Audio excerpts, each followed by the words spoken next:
Okay, welcome to episode 2, Survival of the Fittest podcast.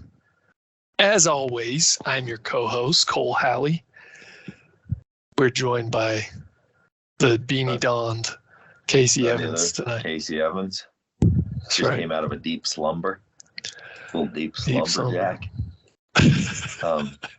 Yeah, I really did fall asleep with my daughter, but we've been looking forward to recording another episode and have put in a lot of thought to various issues we like to talk about. And Cole's going to kind of take the reins on this conversation that initiated recently and kind of, I think, was the genesis for us actually starting a podcast. Some may say the catalyst and the genesis, but not the exodus. In the Bible. Alrighty, so let's start off. Let's have a little bit of fun, and then we'll jump right into it. You got your shameless shout out? We'll start with one. We'll end with one. Hit us up. You start. Okay, tonight if anyone close to me knows, I age my game meat, so I don't have to rely on my back straps for my deer and elk to be the most tender part. All of it is. It doesn't matter, any part of it. It all is as tender as the T. Lizzie's tenderloins for your common folk. For the uncultured swine that are going to listen to this. And also the backstrap. So with that, I take cuts that are similar to the backstrap. And my favorite thing to do, I get real fancy with it sometimes, but my favorite thing to do, without fail, take that thing, dry it out, put a little oil on it, salt and pepper, and then I put it on my Blackstone griddle. I have been in the Blackstone griddle before it was cool, before it was hot. I believe they're out of Logan, Utah. Someone can check me on that, but they're local. And it took some convincing to get that over a grill when we moved into our new house. And I was like, you don't understand the surface area. You can cook things faster. You're not relying on like these rungs on a grill to cook. You have this flat cast iron surface and it cooks quick. And that was the idea behind it. But man, does it. We do like whole stir fries. I mean, nothing's falling down in it. It's just a big flat thing. And those things can sear our game meat in that kind of backstrap loin style with salt and pepper. Bring it to a rare temp. Bring it off. Casey, he helped me with this little tip. Put a little butter and honey on it. So he put a little butter and honey on it, let it rest in some foil. 5-10 minutes later, it is gone, man. That's my shout out. Blackstone griddles. I know there's other griddles out there. I like them. They got a lot of good accessories, a lot of good styles. You can just go to Walmart. I like getting things at Walmart. I think that's common. It's accessible for all sorts of walks of life. You walk in there, there's all sorts of, there's ones you can put in your RV, little 17-incher, then there's huge ones. So, yeah, I'm a big fan. I like a lot of cooking on those. I tried to confirm whether these guys are out of Logan, Utah or not. I can't quite see that. I may have seen the word Canadian. So, let's not. They're up. Logan, Utah's up there, aren't they? Anything north of up by Tremont gets classified with the yeah, pretty much. Yeah, I remember falling asleep road trip into Idaho as a kid. I'd always fall asleep first hour and I'd wake up, Mom, where are we? Tremont was always the answer. There's an Blackstone in the air in Tremont. Yeah, it just pulls. It just wakes me up. Sleep. Like what the? Yeah. So yeah, still to be verified. Blackstone. My brother has a Blackstone griddle, and he's not a big product promoter. He's not one that's like, dude, I got this thing, but he does always talk about how sick that thing is. He loves it. Yeah. All right. Well. And it is located in Logan, Utah. Oh, you son of a ChatGPT. That doesn't have an update, dude. They used to be in 2022 before the update. Speaking of ChatGPT. Yes. Great segue. Is that the journey? Yes, that's perfect. So in my employ, where I work, once a week, I'm part of a meeting where we discuss emerging tech. It's most commonly, we're talking about AI, machine learning, RAG. We're talking about everything that's helping with automation because it's such a huge surge, especially last, 2023. So with 2024, maybe someone might be asking, well, what's next? Is there another big surge? And there are claims out there that robotics is the next surge. So I was in this emerging tech meeting that we have every Tuesday, and a couple folks in the meeting, and I'll share those today. We're sharing some examples of robotics that have advanced, specifically how they're helping out in common tasks. So we have an example from Figure AI, where a robot has observed a human doing a task, popping a coffee, what do you call those? Coffee pods in the Keurig and making a cup of coffee. Observed that and then did the task. On the other side of things, Stanford University has developed a robot called Mobile ALOHA. And that robot is far less appealing to the eye. However, it's, cleaning up messes, doing the laundry, pulling the sheet, the fitted sheet over the bed, which I'm like, I can hardly do that myself. That's a 2-person job most of the time. But anyway, so I guess we can jump right in, maybe share a quick instance of those, and then let's break that down and what that means. I'll share the full link in the podcast link, but we'll go ahead and get started with this Figure AI bot.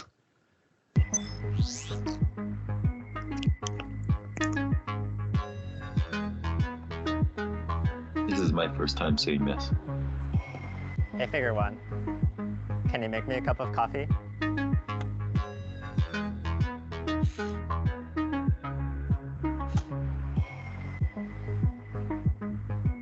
And for those of you who are joining audibly, check us out on YouTube. You can see the video example of this. So essentially, we've got an intro to this robot. He's picked up the coffee pod, put it in the Keurig, pressing some buttons, and with surprising dexterity, very accurate finger placement. 5 fingers, looks like a human. So it's observing these human movements and doing and that's pretty much it. Makes the coffee. The coolest thing is what they show here is that Figure One, the name of this robot, has learned different mistakes. So sometimes that coffee pod doesn't go in straight away, and it kind of finesses that in. And it sounded like, this could have just been part of how they produced it, but it sounded like it was even taking audible cues, which is no surprise. Like we have Siri and Alexa, and eventually we'll have some sort of these technologies are already using AI models. But that technology is not, like, that's present already, that they would be able to attach a microphone to the device, have it process the command, and then with some really sophisticated tech, turn that into an actual action from the robotics. Okay, what's this one you've got? This is Mobile ALOHA. This is going to be kind of more household items.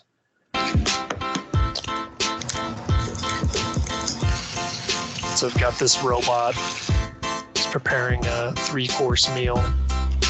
It's taking an egg, cracking it better than I could ever do. That's interesting.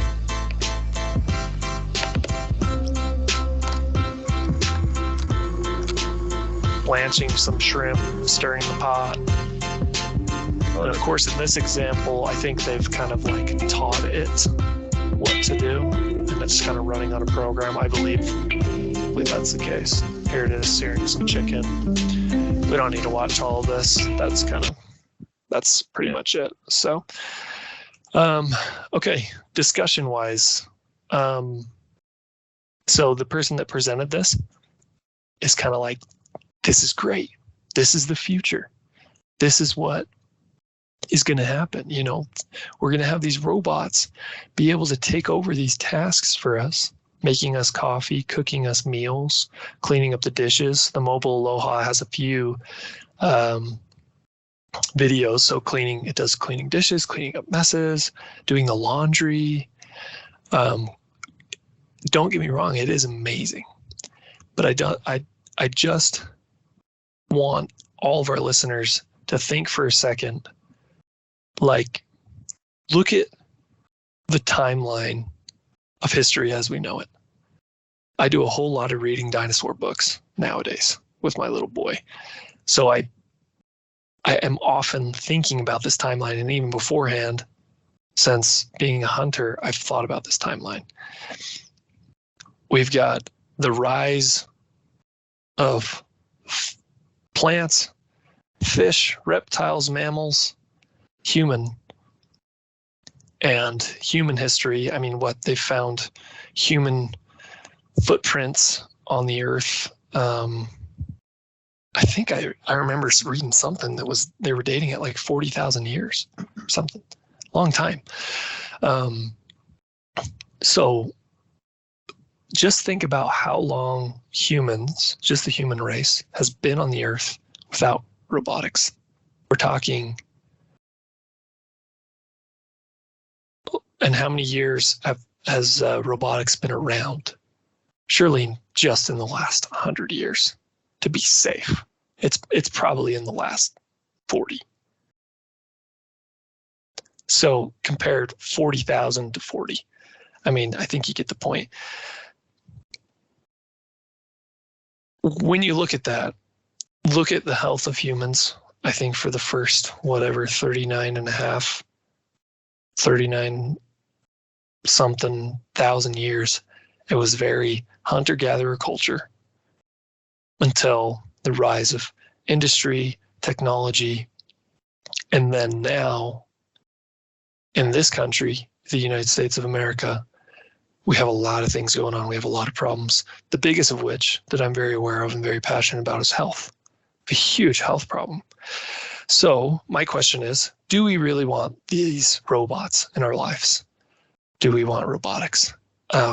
Complicated question. Amazing technology. The people that do this, they're amazing. They're so intelligent that they can figure this out. However, this is going to be the reality that we live in, I think.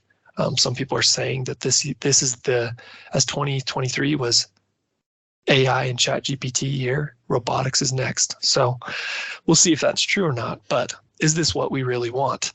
I'll say a couple other things and then I'll hand it off to you, Casey. But essentially, one person in this meeting was saying, well, think about all the time you would have on your hand. All these little things, cleaning up, doing the dishes. I certainly don't like to do the dishes. I certainly don't feel like, as a man and as a father and as a husband, as a human, it is my, the reason I'm on this rock we call Earth is to do the dishes. I don't think that's true. So would a robot doing the dishes for me, would that be great? Yeah, I mean, I have a dishwasher that does some of it. So It's already a robot. Yeah, and I think that, so I'm not going to sit here and say pro caveman all the way. There are some things that I think are very convenient in my life that I do. However, to what extent? So someone spoke up in this meeting and said, I'll be honest with you. If I had a robot doing these things, cooking for me, cleaning for me, in theory, yes, I'd have more time on my hands. But I'll be honest, with that time, I would spend watching movies, on social media, video gaming. Now people are going to say, oh, why are you attacking video gaming? Yes, there are some pros to it, but you're sitting down in a room with no sunlight. You're not walking around. It's not physically active. That's a fact. So yeah, so you're going to have more free time. Sure. you're going to have an increase of discipline to get things done.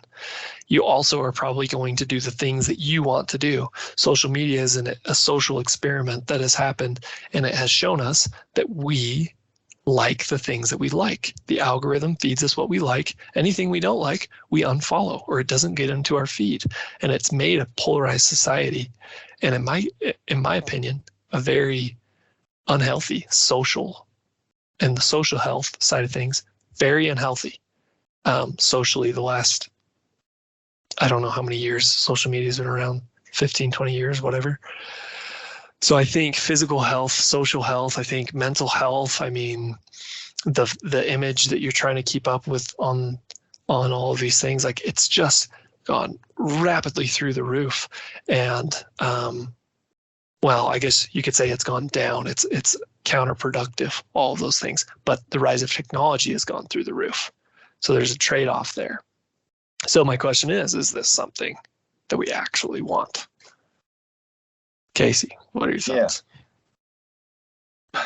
Having lots of thoughts. Obviously, this is incredibly complicated, a point that we've arrived at as human beings.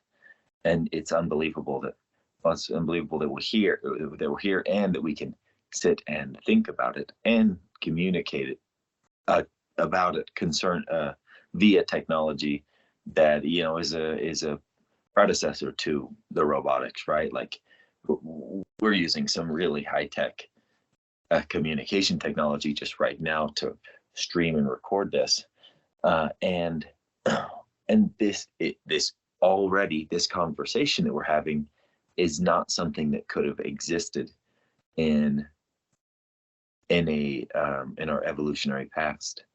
Like, I'm looking at you in this small little box, and it's blurred around you, and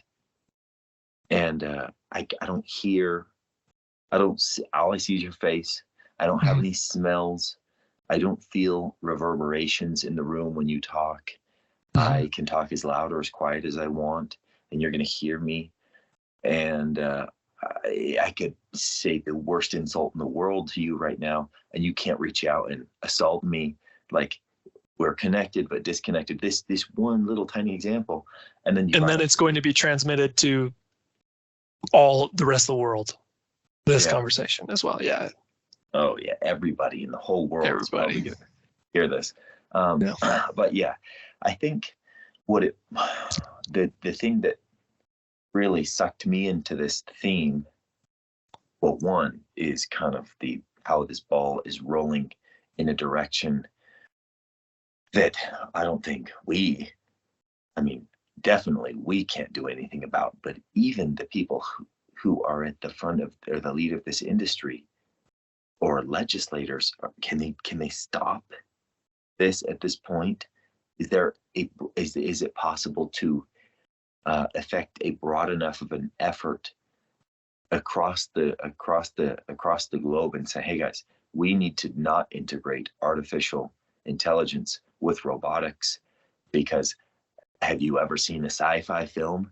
Because yeah, I would like for a robot to gently clean my behind with a special wipe after I HUD. For multiple reasons.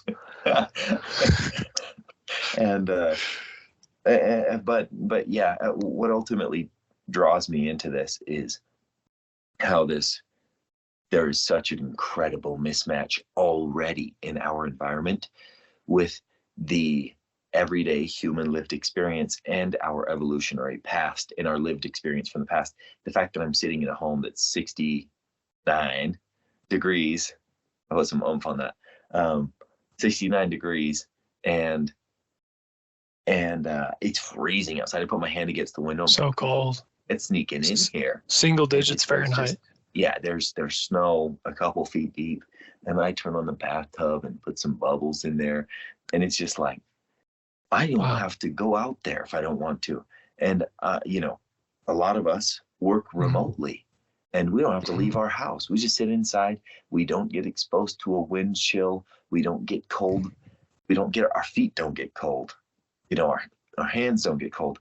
I don't breathe in ice, and ice doesn't form on my mustache, every day when I wake up and go outside. I don't feel grateful for the warmth because I'm not obligated to go hunt game in the ice. And so I can't come back and find immense gratitude with my family around a warm fire or anything like that. It's just, you hunt when it's convenient to you. Yeah. Yeah. True. Yeah. I go when I want to because it's fun, Yeah. And, but just all of these things were already so removed from what humans did, but there's still some links. You get up each day, you leave the house, you go to work. A lot of people still do things physically with their bodies. They'll maintain somebody's home or their yard. They will repair, they will build, they will construct, obviously. They will engineer. And all of these things that we did with our hands, that we have the most functional hands on the planet. They're awesome. And the necessity for these is going to disappear. Maybe you fast forward a few thousand years and humans have a nub with a laser that evolved onto it, right? Rather than a stylus. They just need a stylus for a screen. And so that's not to slam on anybody who only has that, by the way. Right. No, but it's not the. But I'm just saying. Evolutionary. Our trajectory was evolve these amazing hands with dexterity that allows us to build tools, right? That's what humans did. And we have built a tool that has replaced our hands, essentially. And the implications for human well-being, I mean, we could spend, maybe you and I couldn't, but two really educated individuals on the subject could spend hours discussing how we're not humans anymore as soon as our hands and our bodies are replaced by robotics, especially those that can operate independent from us. If we give them a prompt and say, I want you to go through my entire house, use Clorox to scrub anything that looks dirty, and make the lines in the carpet perfect. And it's a one-time investment with this robotics device that ultimately will get affordable, probably for a lot of people, and it recharges on its own it plugs a USB-C into its butt each night, and it's like, okay, I literally don't have any contact with my nest here. My robot wanders around and takes care of everything, and sometimes it gets mad at my kid and kicks it. Yeah. So thanks, robot. Yeah. I asked the question a couple times, do we really want this? It's going to happen. It's not like, if you say no, that it's not going to happen. It will. It already is. Probably a year ago, I was in a bowling alley and there was an assistant robot wheeling around the bowling alley, taking people its food from the kitchen to the lane. Really? Amazing. Oh my God. I ran circles. I juked that thing and moved around me. Pretty cool. Didn't spill anything. Went up ramps. Crazy. So, really, we'll say it so many times. We all came from a hunter-gatherer culture. We're all, if you hate hunting, you despise it, guess what? Your bloodline, you had hunters in it. 100%. All the way up. All the way. And even just 100 years ago, most everybody is a farmer. Most everybody's growing their own food or getting it from a local farmer. Organic. We've said this in the past. You'd be lucky to find an aisle, let alone a small percentage of a certain category in a grocery store that has organic, if it is actually organic, But then robots, they're just going to take care of all that for us. Grocery shop, all that. It is taking, my fear is it's taking away our opportunity to be human and socially interact, physically work. That's what I'm worried about. I want to show my kids how to work with their hands. You said it the other day. You can afford a snowblower, but you don't buy a snowblower. You want a shovel because you feel as that gives you this physical upkeep. And people, we got to be aware of this because it's so comfortable and it's so cool. And I bet you they're going to come out with a great price point, or better yet, financing. It's another topic, to make it work for you so you can have more time to go finance for a vacation or whatever. Waste your life away. That's not why we're here. Can you think of a group of society that stands to benefit significantly from robotics that we maybe are not considering? While you try and think of that, I'm totally. Let you, okay. What comes to mind? Oh, people have to walk to get their water every day. Yeah. Put it on their head. How do they? I mean, let's pay for a robot right now for a robot to haul their water and go get it themselves and bring it to the village and clean it. I like that. I love that. But I mean, maybe we hire robots to build them, a water channel that maybe brings it to their, like that. It seems like there's a lot of other things that are more affordable than personal robots out there. But I was thinking the same thing. I'm like, think about the women and children and grown men that are mining in hazardous conditions for expensive materials. Expensive materials that are going to be going into these robotics that we are the first to consume. But all of the mining for batteries and these electric cars that are taking a huge surge, and the mining of those materials is drastically causing huge health impact on the people doing it, and they're miners doing it, and it's a totally twisted up thing.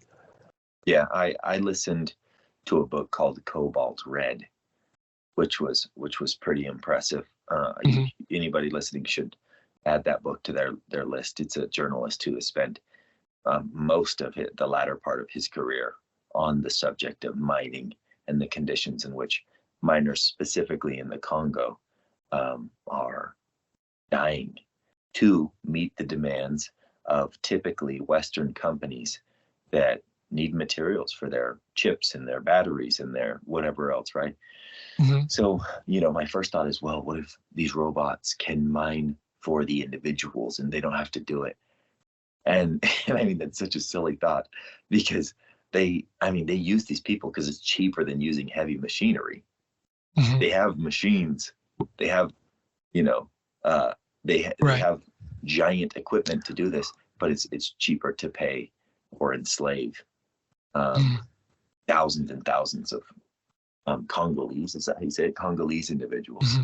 And us consuming robots, using more electric vehicles without legislative requirements that these companies ensure that not a single child steps into a pit of dirt to source their product. And they say, they from what I read, man, they just look away, and they shuffle their products through third parties. And so they're getting this cobalt from a company that says that it's sourced ethically, but they certainly know that this company is getting it from multiple sources, many of which are completely unethical. And it's just for profit margins, right? And that's really saddening. And each robot that I buy to, wipe my butt after I sit and poop is increasing the demand for those materials to be harvested from the earth. For what amount of time and to what effect in our environment, we have no idea. But that's just one of the first order effects of asking for more robotics and more lithium ion batteries. And this is just, and then what if we do get robotics to do that? Then what do the people do? What I learned about was, in one of these mines, the people were so impoverished after shutting down a mine, a lot of children ended up going into sex work because they still need money. Their family still needs money, and their parents or somebody in the area puts them into sex work because they're doing anything they can to get money even out of their children. That's how impoverished the region is. And so, I mean, this is not as simple as saying, oh, if we send robots over there, Right. or if we make robots illegal, everything's going to get better. Obviously, Yeah. the problems on our globe are massive, massive. Right. And for, you know, for one country to sit down and be like, we're going to fix all the problems in the world, it's, you know, it's impossible. But communicating about the problems and being willing to make significant changes that probably look like going back rather than going forward. I mean, I don't know how true that statement is, because it's definitely going forward, but it's going forward with a different aim and very specific goals in mind, in consideration of all the harms that we externalize. But yeah, I mean, this is not easy. Right. And we've pinpointed 2 examples that are helping in a domestic situation. There may be some really good people out there, and feel free to share if you have examples of using this technology, AI, robotics, for good causes. I just think the reason why we're bringing it up here is like, guys, folks, everybody, like, let's think about what we're doing here. And when you pay for that, what are you giving up? You know, you're not just getting something in return, you're also giving up things. With every little thing that you buy nowadays, you have to think about that. Some people don't care at all. They never will. They won't listen. That's okay. But really, it's stark. You don't need to look up statistics for this.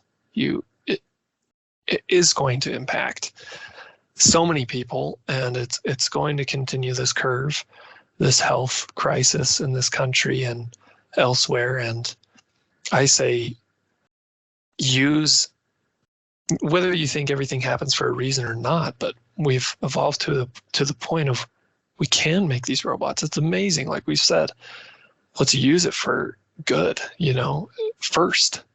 And let's stop worrying about, I've got all these things to do, inflation. If you have a home, if you have shelter, not a home, if you have shelter, warmth, and an adequate amount of calories and water, you're doing okay. Like, you're good. Which we'll talk about. We're going to talk about gluttony. We're going to talk about fire. We're going to talk about so many things in later podcasts. But like, really, be thankful for what you have. Don't try to just keep up with the Joneses so much. Think about the bigger picture and endorse these advancements. I'm not saying shut them down. Endorse them for something good. I think that's what we encourage everyone to have an open mind listening to our podcast. We appreciate that. I think that's one thing I learned on this podcast is I was openly against it, but now I'm like, we could use this for good. Of course we could. There's so many ways. So yeah, thanks for bringing that up.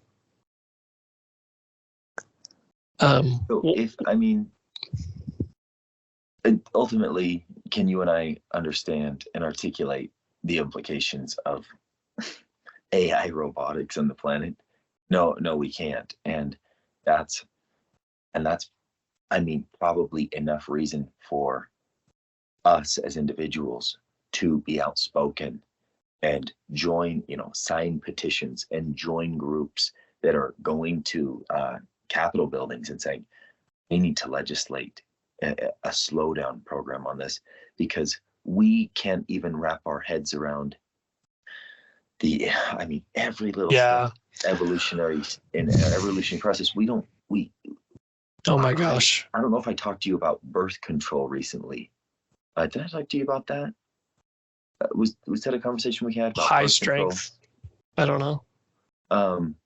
Well, birth control modulates the way in which the type of man that a woman is attracted to.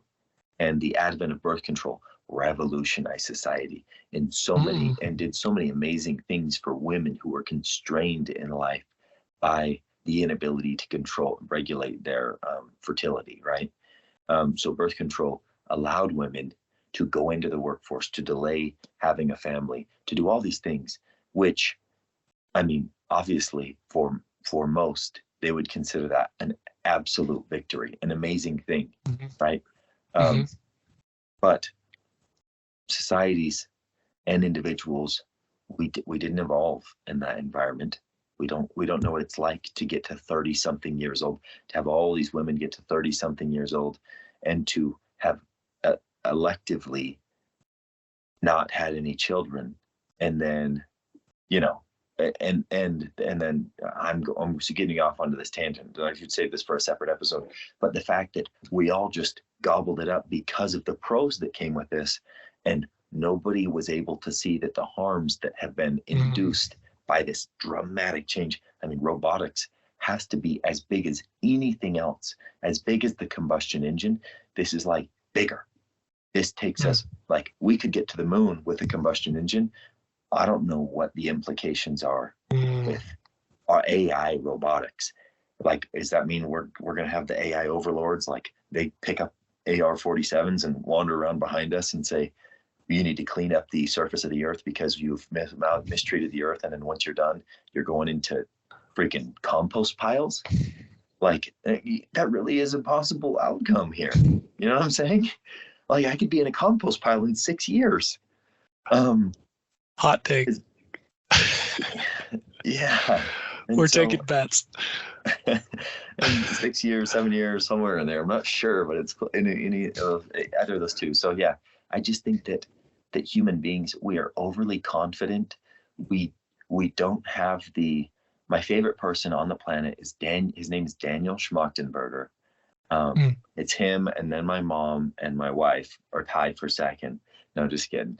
My wife's first. Sorry, Mom. But Daniel Schmachtenberger is I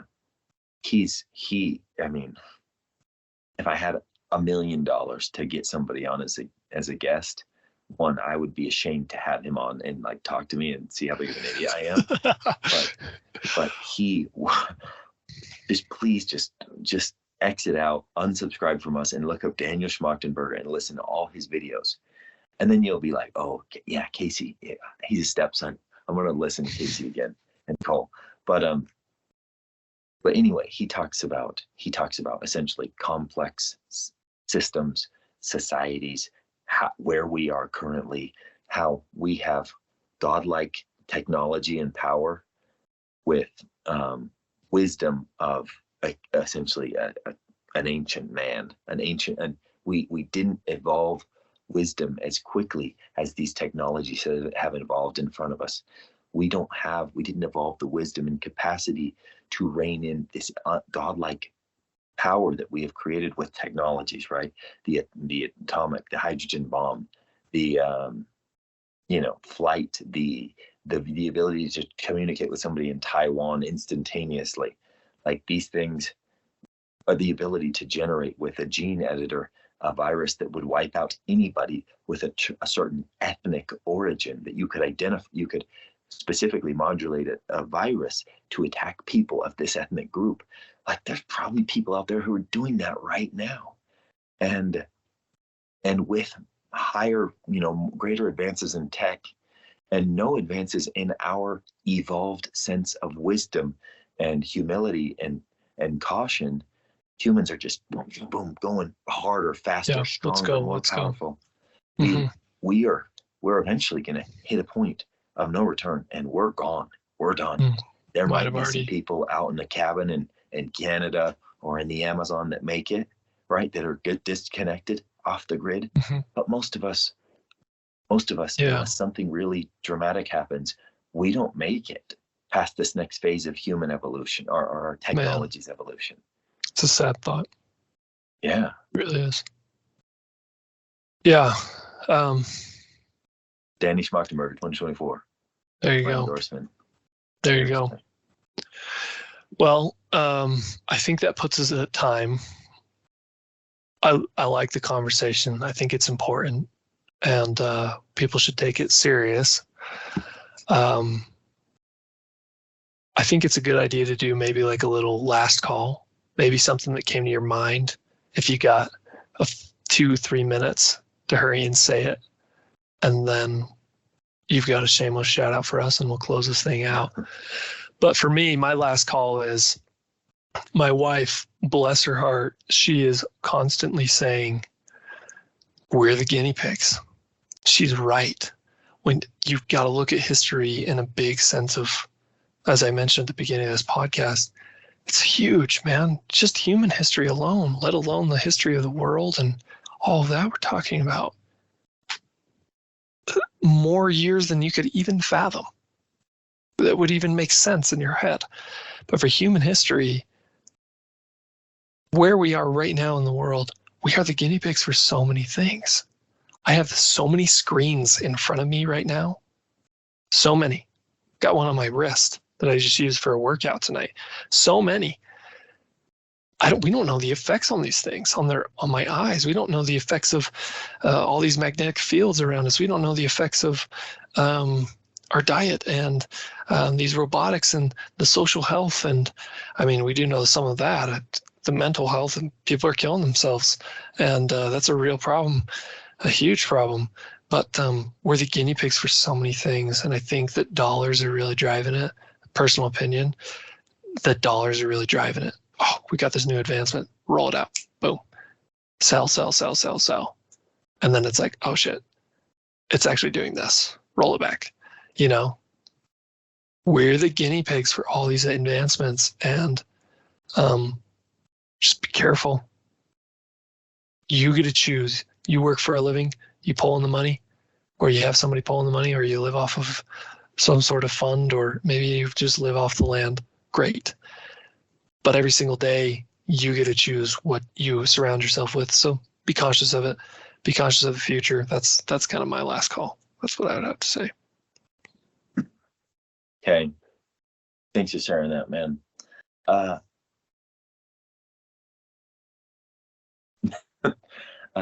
Yeah, I mean, I have so many thoughts on this subject.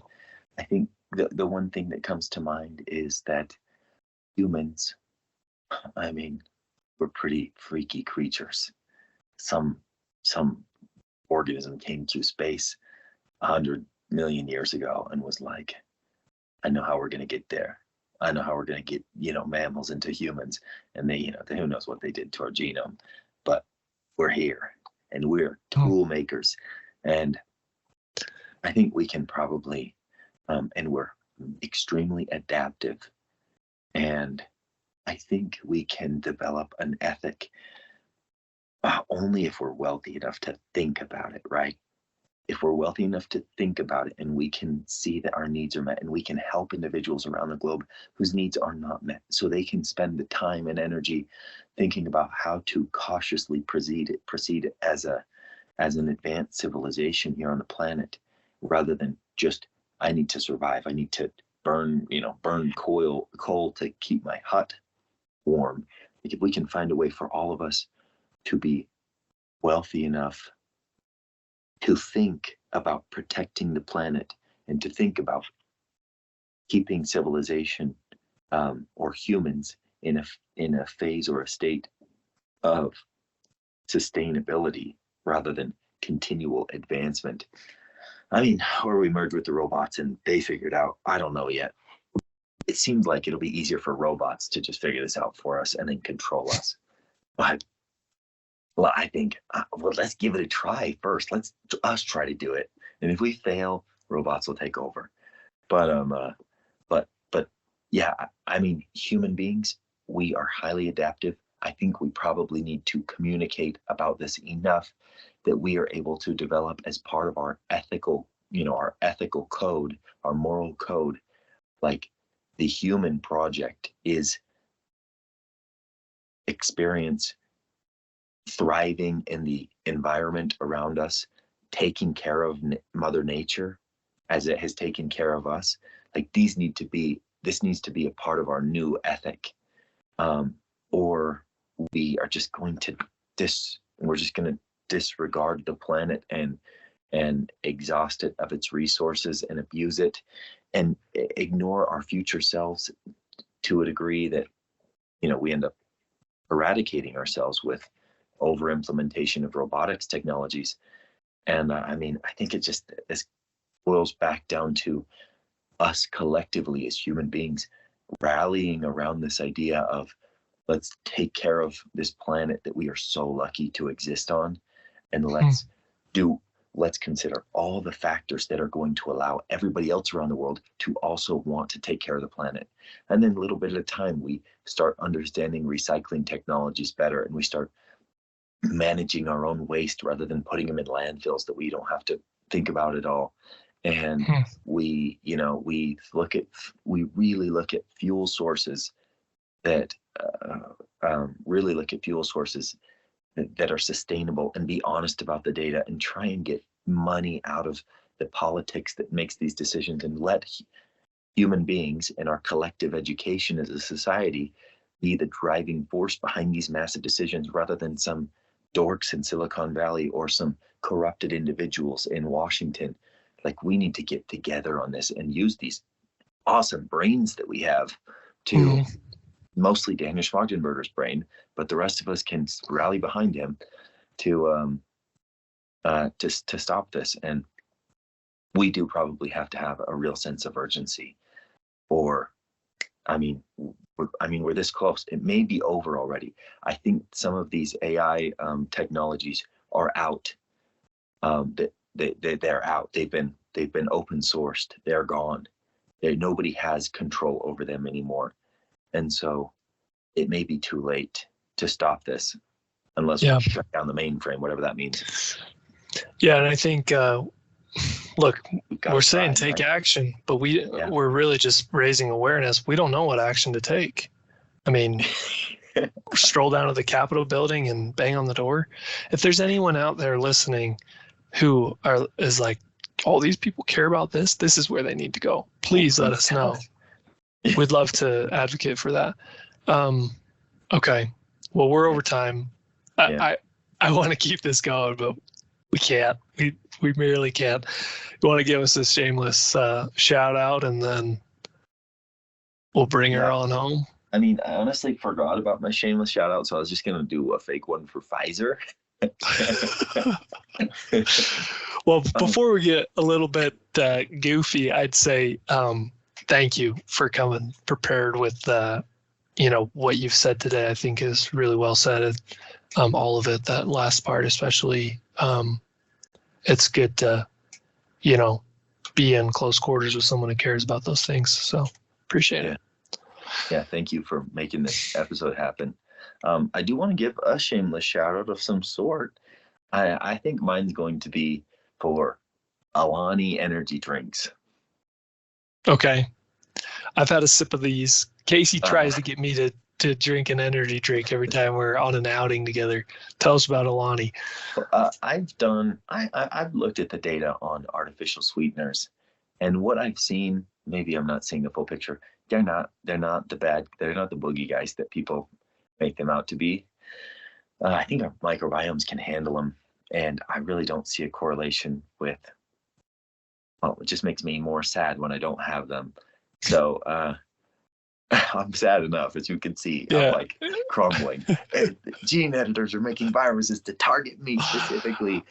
I sound insane, but really, Alani energy drinks, they're on sale at Costco right now. There's a flavor called Cosmic Stardust, which is I was like, that should be my podcast name. But they're really tasty, and caffeine, turns out it isn't that bad of a thing for people either. There's a correlation between cups of coffee consumed, and they're not the coffee in this, and energy drinks are not the same thing, but a correlation. They've done research on this, and cups of coffee consumed and health benefits, specifically liver health, but I think there's other longevity benefits. And it seemed like there was no upper limit to the amount of coffee consumption with high amounts of caffeine and the health benefits. If 3 cups was good, 6 cups was better. And I'll, if you remind me, I will find the study and link it in the notes. But Cosmic Stardust. We could just have a whole podcast on that one. Yeah. Cosmic Stardust, artificial sweeteners, but they're really not that bad for you. And they're on sale at Costco right now. So give those a try. Yeah. Head into Costco. If you don't have a Costco membership, we all know the trick. Go buy a hot dog. Second time Costco hot dogs got brought up on the pod, right? Go buy a hot dog. Sneak through the cash register and buy it, or convince somebody to buy it. I guess you can't buy it without or just get yourself a membership, and just for the sole reason to buy this because Casey told you to. And the hot dogs. And the hot dogs. Well, thank you for listening. Remember to reach out to us via email, and if you see anything that we're way off about or we've misrepresented, please reach out and we'll try and address it in our next episode. Because I hope you can see that both of us, we aren't beholden to an organization. we're just vagabonds to survive and keep the earth in a condition in which our children can have a happy life that we have been able to enjoy. And hopefully everybody can have that attitude more and more as people around the globe get richer and simultaneously realize that value in life isn't completely tied to monetary gain. So contact us, let us know what we're missing, and you can come on the episode next week with us. Yep. And points are good. Yeah, and if you're not sure where to find us, we'll definitely include some ways to follow us on all the different platforms. And please subscribe so you can stay tuned for more content. We've got some good things coming down the pike. So yeah, thanks, Casey. Yeah, good to talk to you, buddy. Yep. Hopefully our cortisol levels can drop down and we can rest peacefully. Exactly. I got a new grounding pillow, so I'll keep some data on that. I've slept on it for 2 nights, and I've remembered my dreams vividly for the past 2 nights. I never remember my dreams. And I'm like, why am I remembering my dreams? I have that pillow, So, cool. Maybe it's doing something. We'll find out. Yeah, interesting. All right, man. Have a good night. You too, buddy. See ya.